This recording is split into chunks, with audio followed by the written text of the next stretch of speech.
ജനവാസ മേഖലയിലൂടെയുള്ള ഈ ഉരുൾപൊട്ടൽ അത് വലിയ തോതിൽ ജീവൻ നഷ്ടമായി ആളുകൾക്ക്.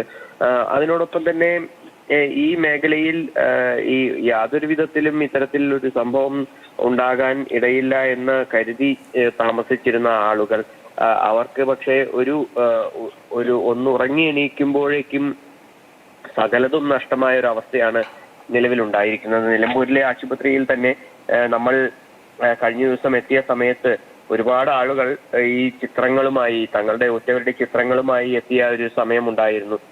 അന്ന് ഒരുപാട് ആളുകളെ കാണാനില്ല.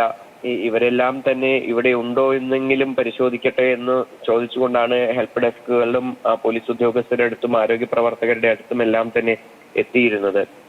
എത്തിയിരുന്ന സമയത്തെല്ലാം തന്നെ ഈ ആളുകൾക്ക് ഈ അവിടെ ഒലിച്ചെത്തിയ, അതായത് ഈ ഉരുൾപൊട്ടൽ നടന്ന ഇടത്തു നിന്നും കിലോമീറ്ററുകളോളം മാറിയുള്ള സ്ഥലത്ത് ഈ ചാലിയാറിൽ എത്തിയ ആ മൃതദേഹങ്ങളുടെ അവശിഷ്ടങ്ങൾ കണ്ട് തങ്ങളുടെ ഉറ്റവരാണോ എന്ന് മനസ്സിലാക്കാൻ പോലും കഴിയാത്തൊരു സ്ഥിതി ഉണ്ടാവുക എന്നുള്ളത് ഏറെ ഭയാനകമായ ഒരു കാര്യം തന്നെയാണ്.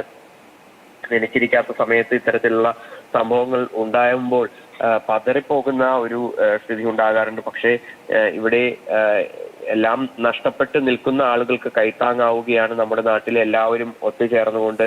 ഈ നിലമ്പൂരിൽ തന്നെ നമ്മൾ എത്തിയ ഒരു സമയത്ത് കാണാൻ സാധിച്ചത് അത് തന്നെയാണ്. കാരണം എന്ത് സഹായത്തിനും എല്ലാ വിഭാഗങ്ങളിൽ നിന്നുള്ളവരും, അതിൽ രാഷ്ട്രീയമില്ല, അതിൽ കോൺഗ്രസുകാരുണ്ടായിരുന്നു, CPM-കാരുണ്ടായിരുന്നു, CPI-ക്കാരുണ്ടായിരുന്നു, ലീഗുകാരുണ്ടായിരുന്നു, SDPI-ക്കാരുണ്ടായിരുന്നു, അങ്ങനെ എല്ലാ രാഷ്ട്രീയ കക്ഷികളിൽ നിന്നുള്ള ആളുകളും ഉണ്ടായിരുന്നു. BJP-ക്കാരുണ്ടായിരുന്നു, സേവാഭാരതിക്കാരുണ്ടായിരുന്നു, അങ്ങനെ എല്ലാ വിഭാഗങ്ങളിൽ നിന്നുള്ള ആളുകളുണ്ട്. ജാതി, മത, വർഗ വ്യത്യാസമില്ലാതെയാണ് എല്ലാവരും ഇവിടെ സന്നദ്ധരായി നിൽക്കുന്നത്. എന്ത് സഹായത്തിനും സന്നദ്ധരായി നിൽക്കുകയാണ്.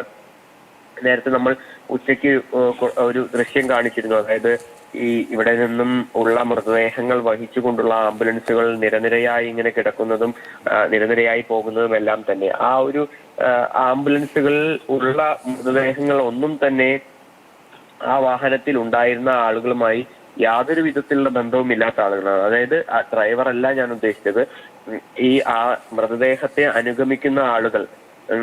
അവരെല്ലാവരും തന്നെ നിലമ്പൂരും അതുപോലെ തന്നെ തൊട്ടടുത്ത പ്രദേശങ്ങളിലും ഉൾപ്പെടെയുള്ളവരുണ്ടായിരുന്നു. അപ്പോൾ അവർക്ക് അപരിചിതരായ ഒരാളുടെ മൃതദേഹവും വഹിച്ചുകൊണ്ട് തങ്ങളുടേതെന്ന് കരുതുന്ന രീതിക്ക്, അല്ലെങ്കിൽ അത് തങ്ങളുടെ ഉറ്റവരുന്ന ഒരു പരിഗണന നൽകിക്കൊണ്ട് തന്നെയാണ് അവർ മേപ്പാടിയിലേക്ക് ആ മൃതദേഹത്തെ അനുഗമിച്ചു പോയതും. അതെല്ലാം തന്നെ ഈ പ്രകൃതി ദുരന്തങ്ങൾ ഉണ്ടാകുമ്പോൾ ഈ മനുഷ്യത്വം ഒരിക്കലും കവർന്നു പോകുന്നില്ല. എല്ലാവരെയും ചേർത്ത് നിർത്തുക തന്നെയാണ് കേരളത്തിൽ എല്ലാവരും ചെയ്യുന്നത് എന്നുള്ളതിന്റെ ഏറ്റവും വലിയൊരു ഉദാഹരണം തന്നെയാണ്. നമ്മൾ ആ രക്ഷാപ്രവർത്തനം നടക്കുന്ന ഇടത്തെല്ലാം തന്നെ സൈന്യമുണ്ട്, അതുപോലെ തന്നെ NDRF ഉണ്ട്, നമ്മളുടെ കേരള ഫയർഫോഴ്സ് ഉണ്ട്, പോലീസ് ഉദ്യോഗസ്ഥരുണ്ട്, മറ്റ് വകുപ്പ് തല ഉദ്യോഗസ്ഥർ എല്ലാവരും തന്നെയുണ്ട്. അതിനേക്കാളൊക്കെ എത്രയോ മടങ്ങ് ആളുകൾ അവിടെ ഈ രക്ഷാപ്രവർത്തനം നടത്തുന്നതിന് വേണ്ടി സന്നദ്ധരായി വിവിധ ജില്ലകളിൽ നിന്നും വയനാട്ടിലേക്ക് എത്തുകയാണ്. അവർ തങ്ങളുടെ ജീവൻ ഒരു വില പോലും കൽപ്പിക്കാതെയാണ് ആ മണ്ണിൽ പൂണ്ടുകിടക്കുന്ന ആളുകൾക്ക് വേണ്ടി ഇറങ്ങുന്നത് എന്ന് പറയുമ്പോൾ അത്രത്തോളം മനുഷ്യത്വമുള്ള ആളുകളാണ് നമുക്ക് ചുറ്റും എന്നുള്ളത് തന്നെയാണ് അത് വ്യക്തമാക്കുന്നത്. പക്ഷേ ഇത്രയും വലിയൊരു ദുരന്തത്തിൽ കേരളം ഇന്നോളം കാണാത്ത അത്രയും വലിയ ഒരു ഉരുൾപൊട്ടലാണ് ഇവിടെ ഉണ്ടായത്.